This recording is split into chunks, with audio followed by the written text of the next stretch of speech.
आज आज के कार्यक्रम के संयोजक अनिल आर्या जी को और तमाम मंचा सिंह, गजेंद्र मांझी जी, नरेश मांझी जी, सुमन जी, साथ ही साथ तमाम मंचा सिंह सम्मानित नागरिक और हमारे भाई बंधु, क्योंकि बहुत सारे निर्देशों से बांधा गया है कि सारगर्भित शब्दों में अम्बेडकर संवाद को संयोजित करने का प्रयास किया है। मेरे अनुसार से जन स्वराज द्वारा जो है अम्बेडकर संवाद की कार्यशाला रखी गई है, उसमें मेरे अनुसार जो मुख्य बातें ये कही जानी चाहिए कि जब हम समाज में जाएं तो समाज में विभिन्न तरह के मत फैले हुए हैं।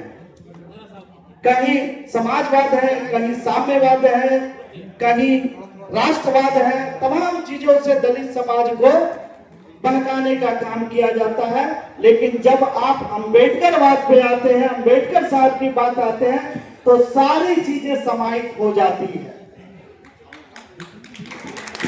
आप equality before the law of law में कहा गया है, यानी समानता की बात हुई है, यानी समता मूलक समाज की बात हर कोई करता है।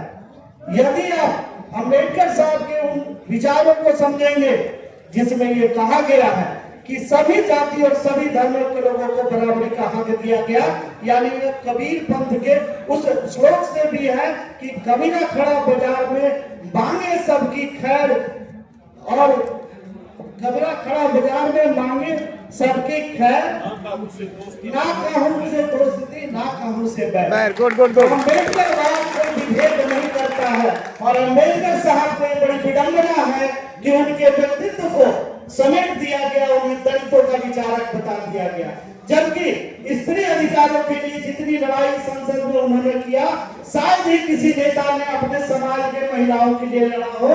इसलिए वो समानता मूलक समाज के बड़े पुरोधा थे। उनका व्यक्तित्व सिर्फ दलित चिंतक के रूप में नहीं, बल्कि इस राष्ट्र को मजबूत करने वाले राष्ट्रवादी नेता के रूप में देखी जानी चाहिए।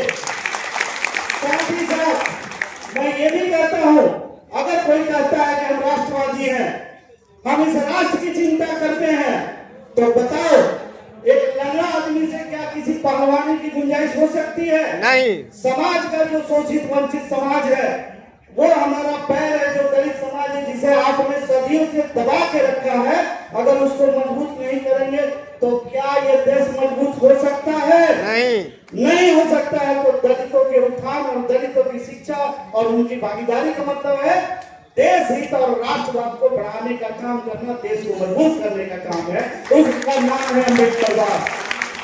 साथ ही साथ मैं ये भी अम्बेडकर संवाद के तहत लोगों को बताना चाहता हूँ कि ये हमारा देश जाति, धर्म और विभिन्न प्रकार के मतों से घिरा हुआ देश है।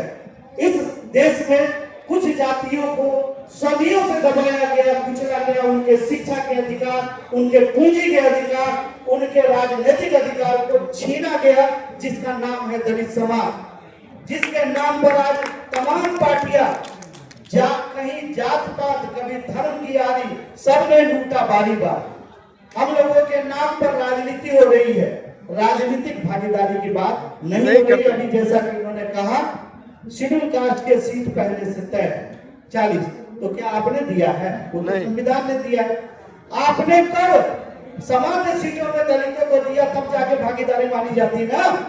तो ये जन स्वराज बात कहती है, और ये अम्बेडकरवाद भी कहता है कि आप समता मूलक समाज के लिए समान भागीदारी की बात होनी चाहिए। तो अम्बेडकरवाद के तहत कार्यशाला में मेरी गुजारिश है कि अम्बेडकर साहब को किसी दलित चिंतक के रूप में नहीं, बल्कि देश के सच्चे राष्ट्रवादी के रूप में पेश करने का कोशिश किया जाए, ताकि हमारे समाज के लोग ये समझी लोगों के बहकाव में न आने का काम करें। और चूंकि गुजारिश है कि कम शब्दों में अपनी बात कहा जाए, और भी मौके मिलेंगे आपके सामने। मेरा नाम डॉक्टर वीरेंद्र भास्कर हुआ, और जैसा भी संयोजक महोदय कार्य सौंपेंगे, मैं आगे अम्बेडकर संवाद के लिए कार्य कराऊंगा। इसी के साथ सबको मेरा क्रांतिकारी जय भीम, जय बिहार, जय जय स्वराज, धन्यवाद।